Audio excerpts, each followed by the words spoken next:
नमस्कार बच्चों, welcome back to my YouTube channel base of education mantra. तो प्यारे बच्चों, आज हम बात करने वाले हैं मिशन बुनियाद के अंतर्गत हिंदी की कहानियों को। तो हिंदी की कहानियों में हम आज करने वाले हैं पेंसिल के टुकड़े। तो चलिए हम देखते हैं कि क्या खास होने वाला है इस कहानी में।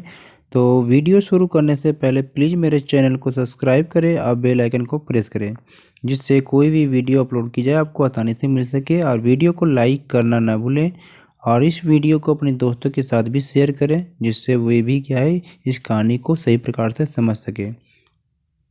तो चलिए शुरू करते हैं प्यारे बच्चों। रुनझुन और मुनमुन दोनों स्कूल जा रही थी, यानी कि रुनझुन और मुनमुन ये क्या है, दोनों स्कूल जा रही थी। घर से थोड़ी दूर पहुंचकर ही रुनझुन रुक गई। मुनमुन ने पूछा, क्या हुआ रुनझुन, रुक क्यों गई? रुनझुन ने कहा, मेरी पेंसिल घर पर ही रह गई। जैसा कि आप सभी जानते हैं बच्चों की जब स्कूल के लिए आप निकलते हैं, कोई चीज़ छूट जाता है तो आप भी ऐसा करते हैं। अब मैं लिखूंगी किससे? मुनमुन ने कुछ देर सोचा। उसने पीठ से अपना बैग उतारा। बैग से उसने अपनी पेंसिल निकाली। पेंसिल के उसने 2 टुकड़े कर दिए। एक टुकड़ा रुनझुन को देते हुए वह बोली, यह लो, अब तुम्हें घर वापस नहीं जाना पड़ेगा। तो प्यारे बच्चों, आपने भी ऐसा कई बार किया होगा कि एक पेंसिल के 2 टुकड़े कर दिए होंगे और दोनों टुकड़े को क्या आपने यूज किया होगा लिखने के लिए। ठीक है प्यारे बच्चों, तो ये छोटी कहानी थी लेकिन बहुत ही इंटरेस्टिंग कहानी थी। तो इस कहानी से हम बहुत सारी चीज़ें सीख सकते हैं।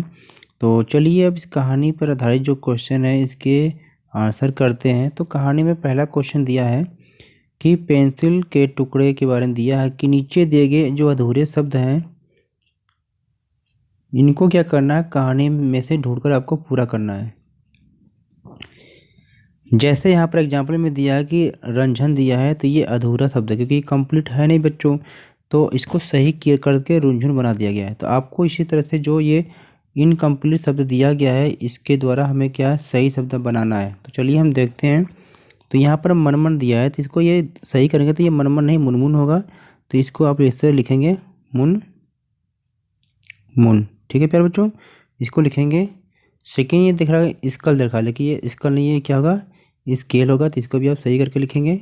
ठीक है बच्चों, कहानी से देख के आप लिख लेंगे। फिर क्या है आगे देखेंगे, तो ये आपका का पेंसिल दे रखा है, तो ये एक क्या होगा, ये पेंसिल होगा बच्चों। ठीक है, तो इस प्रकार से आप क्या लिखेंगे, पेंसिल। ये का टकड़ लिखा है, तो ये क्या होगा, टुकड़ा होगा। ठीक है प्यारे बच्चों, क्या होगा, टुकड़ा होगा। तो ये क्या होगा बच्चों, ये होगा टुकड़ा। ठीक है, पेंसिल का टुकड़ा या कुछ भी कर लीजिए।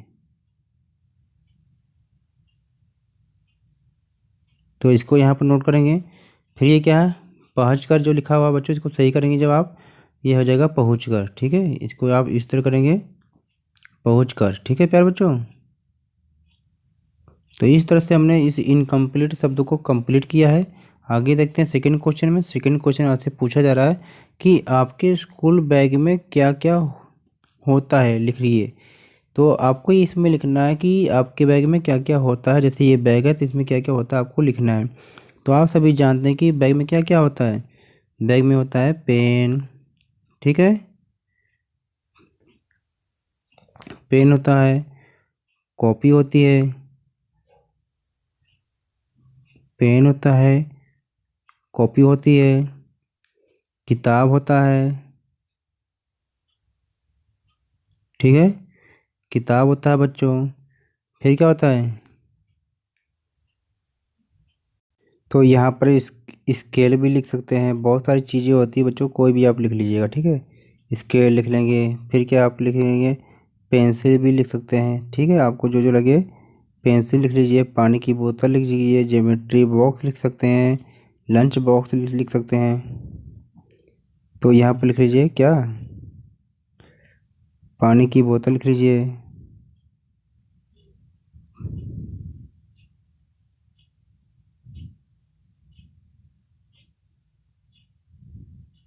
तो कुछ भी लिख सकते हैं प्यारे बच्चों, पानी की बोतल लिख लीजिए, पेंसिल लिख लीजिए, ज्योमेट्री बॉक्स लिख लीजिए, यानी आपको ये बताना है कि आपके बैग में क्या क्या होता है। ठीक है बच्चों, आगे देखते हैं। क्वेश्चन नंबर 3 है कि नीचे दिए गए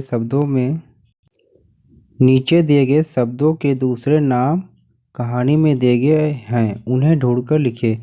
यानी कि यह जो शब्द दिया गया है, इसका जो दूसरा नाम होगा उसको इस कहानी से आपको ढूंढकर लिखना है। तो चलिए देखते हैं। बस्ता दिया हुआ है, तो बस्ता का दूसरा नाम होता है बैग। तो इसको हम कहानी में से लिखते हैं क्योंकि कहानी में दिया गया है, तो यहाँ पर लिख लेंगे बैग। विद्यालय को दिया गया तो विद्यालय को लिख लेंगे स्कूल, क्योंकि विद्यालय का मतलब स्कूल भी होता है। तो आपकी कहानी में दिया गया है। ठीक है। ठहर कर लिखेंगे रुक रुक, क्योंकि यहाँ पर क्या है, रुक कर, तो यहाँ पर रुक लिख लेंगे। ठीक है प्यारे बच्चों, चलते हैं क्वेश्चन नंबर 4 की तरफ। तो क्वेश्चन 4 में दिया गया है कि नीचे दिए गए शब्दों का प्रयोग करते हुए वाक्य आपको बनाना है। ठीक है, तो वाक्य बनाते हैं। तो यहाँ पर होगा कि स्कूल के लिए मुनमुन स्कूल जा रही थी, तो ये स्कूल आपका यहाँ पर हो जाएगा। फिर देखते हैं कि बैग का वाक्य प्रयोग करते हैं, तो फिर वही लिख सकते हैं कि क्या, मुनमुन मुनमुन बैग लेकर स्कूल जा रही थी। मुनमुन बैग लेकर क्या कर रही थी, बैग लेकर स्कूल जा रही थी। क्योंकि आपको वाक्य बनाना है, कुछ भी बना सकते हैं। मुनमुन बैग लेकर स्कूल जा रही थी। ठीक है बच्चों, यहाँ पर हो जाएगा कि मुनमुन बैग लेकर स्कूल जा रही थी। चलते हैं आगे देखते हैं। आगे देखते हैं घर के लिए। तरुणझुन की पेंसिल घर पर रह गई थी। तो इस तरह से आप कुछ भी बना के लिख सकते हैं। तो आपको यहाँ पर सेंटेंस का प्रयोग करना है केवल। पेंसिल के लिए अभी आप वही लिख सकते हैं कि रुनझुन मुनमुन ने पेंसिल के 2 टुकड़े कर दिए। तो इस तरह से कुछ भी बना सकते हैं कि मुनमुन ने पेंसिल के 2 टुकड़े कर दिए। पेंसिल के दो टुकड़े कर दिए। ये आपका पेंसिल का क्या हो गया, वाक्य प्रयोग हो गया। ठीक है प्यारे बच्चों, चलते हैं क्वेश्चन नंबर 5 की तरफ। क्वेश्चन 5 में कह रहा है कि पेंसिल के अलावा हम और किन किन चीज़ों से लिख सकते हैं। तो यहाँ पर लिख सकते हैं आप। तो यहाँ पर पांचों क्वेश्चन का आंसर हो जाएगा कि पेंसिल के अलावा हम कौन कौन सी चीज़ें लिख सकते हैं, यानी किससे किससे लिख सकते हैं। तो पेन से लिख सकते हैं, स्याही से लिख सकते हैं, और मार्कर से लिख सकते हैं भी, या स्केच पेन से भी लिख सकते हैं। तो बहुत सारी ऐसी चीज़ें हैं कि आप लिख सकते हैं प्यारे बच्चों। फ्लूट से भी लिख सकते हैं, तो उसको भी आप लिख सकते हैं यहाँ से, क्योंकि फ्लूट से भी आप क्या है, फ्लूट से भी आप क्या कर सकते हैं, लिख सकते हैं, है ना। फ्लूट से भी लिख सकते हैं। तो बहुत सारी चीज़ें हैं जिससे आप लिख सकते हैं। तो प्लीज़ वीडियो को लाइक शेयर करें, और चैनल को पे अगर नए हैं तो चैनल को सब्सक्राइब करें।